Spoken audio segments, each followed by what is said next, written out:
everyone. So, welcome to Bridge Nile Capitals. Today we will be starting a new program from today onwards, right? और ये program कैसा type का रहेगा? We will be basically discussing how to start our financial journey much more easily. Now, कोई भी financial journey start करने के लिए, in order to start any particular financial journey, the main thing that is required is something called the mindset. Clear? The main thing that is required is called mindset. Now, without mindset, nothing is possible. Let me share you a story of a boy.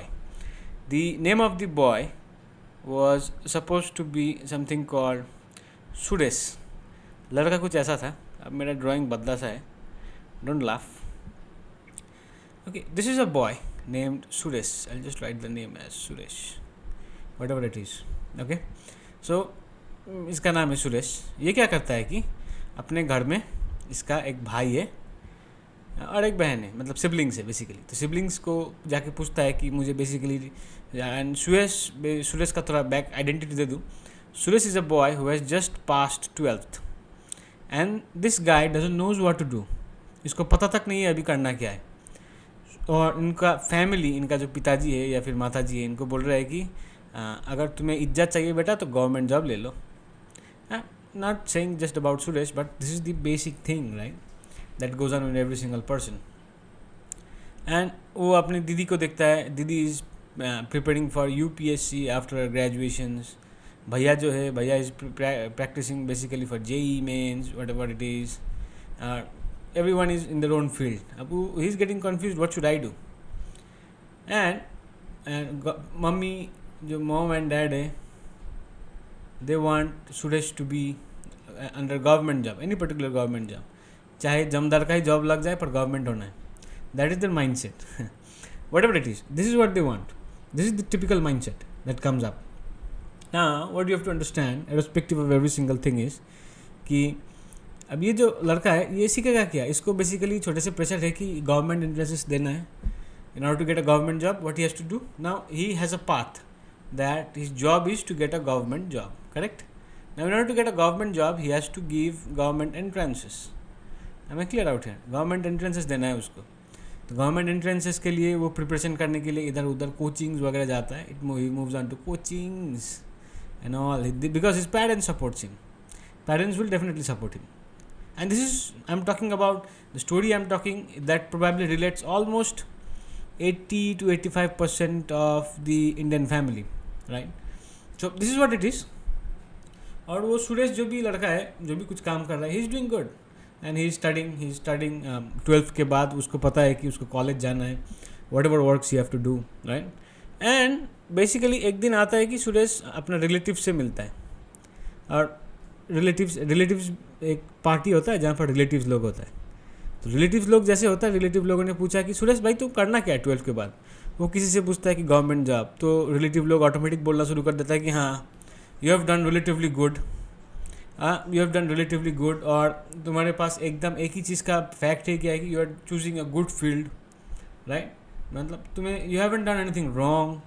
अच्छा field है, अच्छा करो, WBCS में नौकरी करो और whatever those things are there. या फिर जॉब करना है तो you can move on to private, something called TCS में जॉब कर लो. और बिग कंपनीज, राइट. MNCs में कोई जो भी जॉब कर लो, MNC बड़ा MNC, वहाँ पर भी अच्छा ही होता है. सिर्फ गवर्नमेंट जॉब भी अच्छा नहीं होता है. This are relative information. और रिलेटिव कहाँ किसके आधार पे बोलते हैं? Relative they speak it about their children whatever they have done और देयर पर्टिकुलर रिलेटिव्स. रिलेटिव का भी रिलेटिव होता है ना. हाँ, तो उनका पिताजी, चाचा जी का चचेरा लड़का लोग ने जो किया उसके हिसाब से आपको बोला जाता है कि भाई ये करो. सो this is the mind set. अब सुरेश को पता कैसे चलेगा कि करना क्या है? Let us focus on that. So let us focus on कि सुरेश exactly उसको मालूम कैसे चलेगा कि करना क्या है लाइफ में, राइट. तो सुरेश जो लड़का है उसको मालूम कैसे चलेगा कि उसको करना क्या है? तो Suresh is basically focused. Now let me paint a picture. This is a picture of Suresh. बहुत बेचारा कन्फ्यूज्ड है अपने लाइफ को लेके. उसके ऊपर सबको इसे कन्फ्यूज बना रहा है. This are the two axis of Suresh. I tell you. This is called the X axis of Suresh. This is called the Y axis of Suresh. ना एक्स वाई वो गर्लफ्रेंड का नाम नहीं है. I am not speaking about those things. But the point is कि Suresh X active, I call it the relative media. मैं इसको बोलता हूँ relative media, right. What is the meaning of relative media? Relative media मतलब in this media the agents that will affect you, something called our parents, the decision of your parents if you don't take or if you listen to, and parents का जो भी siblings हो गया उनका, there is something called relatives. relatives में कौन कौन आ रहा है? your sister, right, your brother, every single person, चाचा चाची नाना नानी, दुनिया भर का कोई भी आके, जमदार भी आके भाषण दे के चला जाएगा कि भाई यही करना है बोल के. Okay, that is one place. Why I am telling you this? Because आपको कितना पता है ये लड़का जो सुरेश है उसके लाइफ में क्या करना है, उसको कैसे मालूम चलेगा? बिकॉज ये जो रिलेटिव मीडिया से कोई भी आ रहा है ना, रिलेटिव से, whatever they are saying he knows that. And the next place he moves more, that is called the social media. Remember, social media, there is something called social media in the internet, such as FB, insta, right, WhatsApp और कुछ भी जो जो जो वगैरह वगैरह वगैरह है. सो ही मूव्स ऑन देयर, और वहाँ पर क्या चलता है? ट्रेंडिंग वही सब तो चल रहा है. UPSC का पिक्चर, 12th फेल दिखा दिया, बस लड़का मोटिवेट हो गया, देख 12th फेल होगी भी मैं UPSC बन जाऊँगा और IAS बन जाऊँगा, whatever the case is. So if I ask Suresh, और कोई भी सुरेश से जाके पूछे कि भाई तेरे को होना क्या है और what do want to become in life, what will he say? He will just say simple thing, that is कि मुझे क्या बनना है? UPSC बनना है, मतलब मुझे IAS बनना है, IAS एग्जामिनेशन देना है, IAS एग्जामिनेशन क्रैक आउट करना है, या फिर इरेस्पेक्टिव ऑफ IAS कोई भी MNC कंपनी में जाके जॉब करना है, या फिर जो मेजोरिटी उसके पास इंफॉर्मेशन फीडेड है उसी के ऊपर बेस होकर उसे कुछ बनना है. या तो उसको कुछ अलग लग गया तो लॉयर बनना है, या तो इंजीनियर बनना है if is from a science background, या तो डॉक्टर के लिए प्रेशराइज किया जाएगा, वट एवर इट इज़, जो उसको मतलब this are the limited fields उसके ऊपर जो है. Now you think for yourself. मैं सुरेश का एग्जाम्पल दे रहा हूँ. Any person who is in 10th pass और 12th pass doing a particular 12 और graduation examination, I hope this kind of offers are also coming towards you from every single personality, every single horizons, right, कि ये कर लो भाई ये बढ़िया है, वो कर लो भाई वो बढ़िया है, मैं ये मत करो वो मत करो. Every one will give their own opinion. So my question is, what ever it is, the position of giving they are giving you suggestion for jobs, right?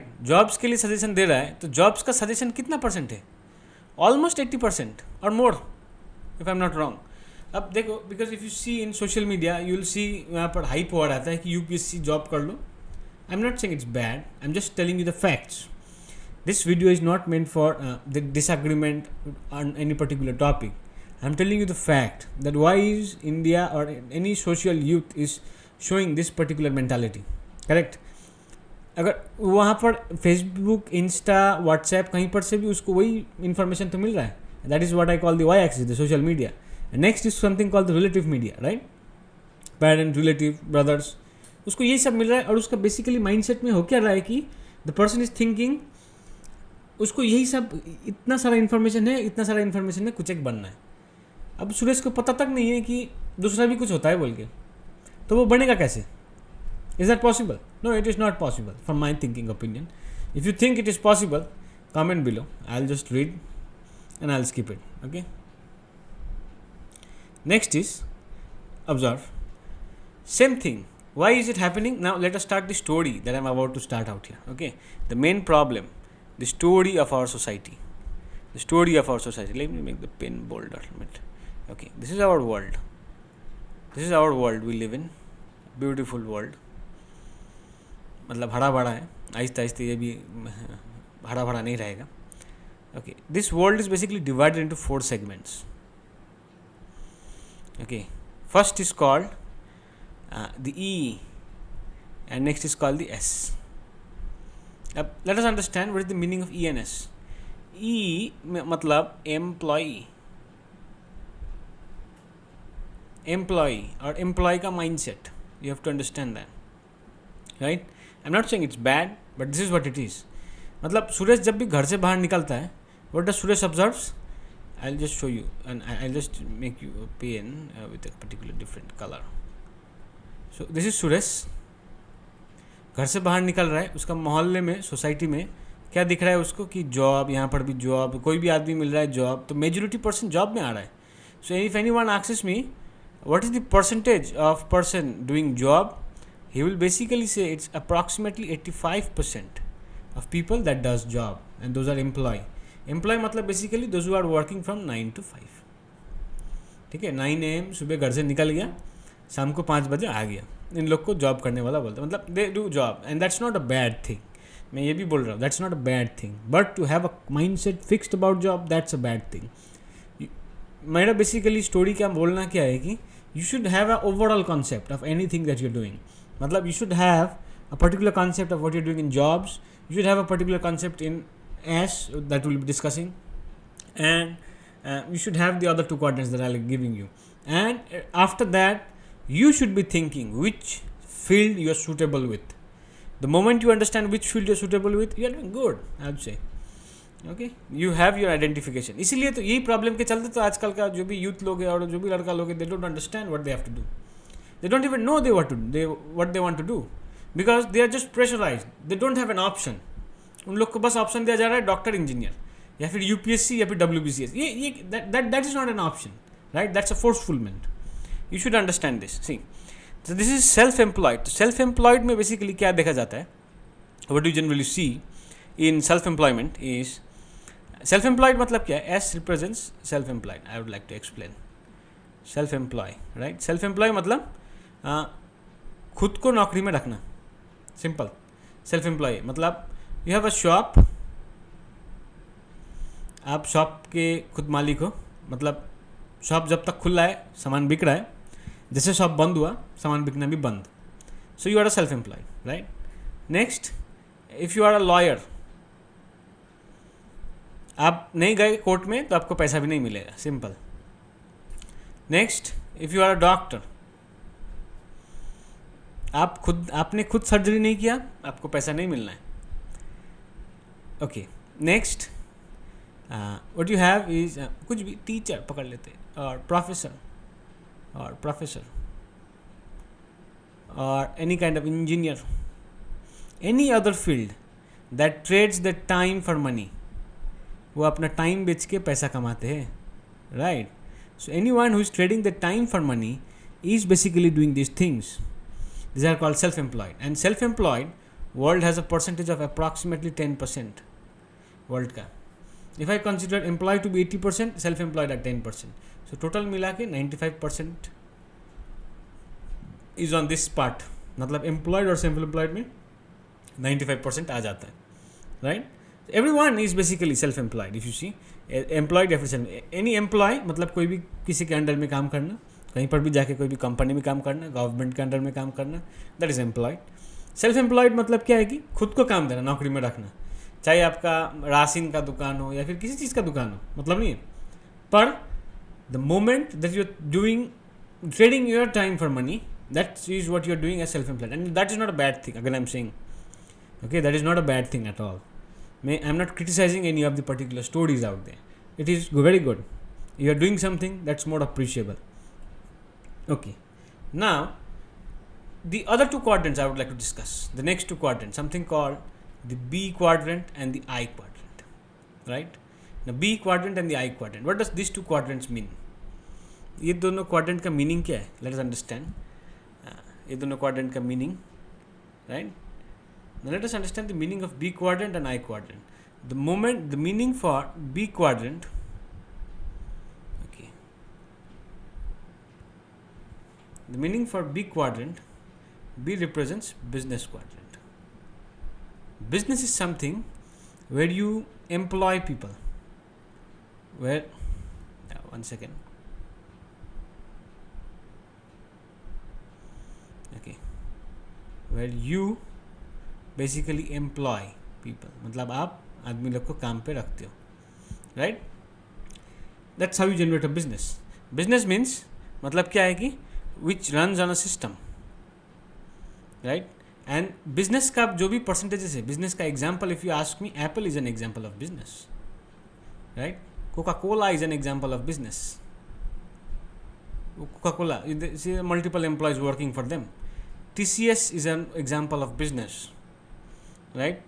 Whatever it is, this are all businesses, मतलब इसके अंदर में बहुत सारा आदमी लोग काम करता है, but this thing takes over 20 years, more than 20 years to build. एक साल में बिल्ड तो होगा ही नहीं ये सब. Jobs and all you can get it in 1 year, right, 2 years 3 years, आराम से 3-4 साल प्रैक्टिस कर लो, हो जाएगा. To make any particular business it will take at least 2 decades. Less than 2 decades nothing is possible in business. First of all इतना मैं बोल दे रहा हूँ. नेक्स्ट इज कि so business consists of only 3% of the world population, right? Yes. और 2% कहाँ गया? 95% यहाँ पर 3%, 2% the I quadrant. Now let me give you the meaning of I. I simply represents the investor quadrant. Now here comes the phenomena of investor. Investors मतलब those who invest. Now investor world का basically 2% population में आता है. Meaning क्या है कि how are businessman and investor related? Warren Buffett, heard about Warren Buffett ना, वो बुढ़ा के बारे में. हाँ, वो एक बात अच्छा बोलता है. वो क्या बोलता है कि if you want to become a good investor you have to become a good businessman, right? And you have to, and if you want to become a good businessman you have to become a good investor. So business and investing are correlated with each other. That's what Warren Buffett says. You have to understand this. So after observing every single thing, now majority, I would say, the information that I just said out here, that is not known approximately by 80 to 85% of the population, or they might not agree, disagree, whatever the case is. I am just giving for a hint of information. मेरा कोई भी इच्छा नहीं यहाँ पर झगड़ा वगैरह करने का ये टॉपिक के ऊपर, राइट, कि बिजनेस अच्छा है या फिर जॉब अच्छा है, क्या सेफ है क्या सेफ नहीं है. It's a personal choice, it's a personal amendment. I have no conclusion to say a person should do business और a person should do job. Correct? अगर मैं फिर से बोल दे रहा हूँ, this is the fact, it should be that. I am telling you this, देख लो. So this is what it is. अब we were talking about the boy. हम लोगों ने ये तो मालूम कर लिया. I will give you an example. This we are talking about this particular boy. अब ये आदमी काम क्या कर रहा है कि ये आदमी का नाम क्या था? सुरेश. अब सुरेश को लिमिटेड पता है. Whatever Suresh knew into his mind was from the field of employee and from the field of self-employed. Am I clear with it? बस उसको इतना ही तो पता था, इससे बाहर कुछ पता था क्या? नहीं पता था. It is just like a child. एक छोटा सा चाइल्ड है यहाँ पर, छोटा सा चाइल्ड, छोटा सा इतना सा नन्ना मुन्ना चाइल्ड है. अब ये चाइल्ड ये क्या कर रहा है कि बेसिकली उसके घर पे एक खिलौना है. ओके, अब ये खिलौना, I am making it a toy. Understand it. मेरा ड्राइंग बहुत भद्दा है और ये मेरा फर्स्ट वीडियो भी है तो माफ़ी चलेगा, ठीक है. सो दिस इज़ अ टॉय. अब उसको, उसके लिए यही टॉय सबसे उसके लिए इम्पॉर्टेंट है. क्यों? क्योंकि उसने बाहर जाके दूसरा कुछ टॉय देखा नहीं है. द मोमेंट ये किड बाहर जाके कोई भी दूसरा गिफ्ट शॉप देख ले, मॉल देख ले, उसके बाद मैं देखता हूँ कि उसको ये टॉय कितना अच्छा लगता है. नहीं, because there are limited options for this particular kid. The options are limited. I hope you are understanding what I am saying, right? Options are limited. अब ये गिफ्ट शॉप में जब जाता है, ऑप्शंस गेट्स मैग्नीफाइड. ऑप्शंस बहुत ज़्यादा हो जाता है कि ये खिलौना अच्छा है. उसको अब ये खिलौना अच्छा नहीं लगेगा, उसको सारा का सारा खिलौना अच्छा लगेगा जो गिफ्ट शॉप में है. द मोमेंट दैट हैपन्स, अब उसको ये पुराना वाला खिलौना, because the options are available here, there is more options. यहाँ पर ज़्यादा ऑप्शंस है, तो जितना ज़्यादा ऑप्शन है, जितना ज़्यादा वैरायटी है, उतना ज़्यादा वैरायटी से वो चूज आउट कर पाएगा. Same thing with Suresh. I am not saying a boy who has to do employ और self employed, but he doesn't knows the other two fields also exist, कि बिजनेस बोल की भी एक फील्ड होता है. अब दुकान में बैठना बिजनेस वी से, but that is not an exact business, right? That's a self employment. Means if you not there, वो बिकेगा नहीं. That's a self employment. What you have to understand is, Suresh को ये मालूम चलना पड़ेगा ये सेल्फ एम्प्लॉयमेंट होता है. देन दूसरा भी 2 क्वाड्रेंट होता है जिसको बिजनेस क्वाड्रेंट बोला जाता है एंड इन्वेस्टर क्वाड्रेंट बोला जाता है. So just not Suresh, I would say any particular person passing 12th और graduation, correct, any particular person passing 12th और graduation must know the difference between self employed, business and investor segments. The moment the person understands कि कितना सारा variety options है, he will not be entangled. वो confuse नहीं होगा अपने family या फिर डिसीजंस के ऊपर. ही विल बी नोइंग कि एग्जैक्टली मुझे ये करना है, कि ये इस चीज़ में मेरा इंटरेस्ट है. अब आप किसी से भी पूछ लो, the point is the person doesn't knows दूसरा भी फील्ड एग्जिस्ट करता है कि नहीं बोल के. What the person knows, what the person will be saying is कि ना ना ना, ये तो ऐसा होता है, ये ऐसा ऐसे होता है, ये इसमें सेफ है, इसमें फील्ड सेफ्टी है. That's your personal choice, I have nothing to say. But एक पर्टिकुलर स्टूडेंट को मालूम होना चाहिए कि कितना सारा फील्ड रहता है. This is the only motive for me to explain in this particular video. Okay, I would like to end this video, already it's going long, and thank you for listening to the entire video. I am very helpful that you just listen to it, and if there is any particular problem how I should be proceeding further, please let me know in the comments, because I will be going through all the investmental basics, right, just like this. Thank you.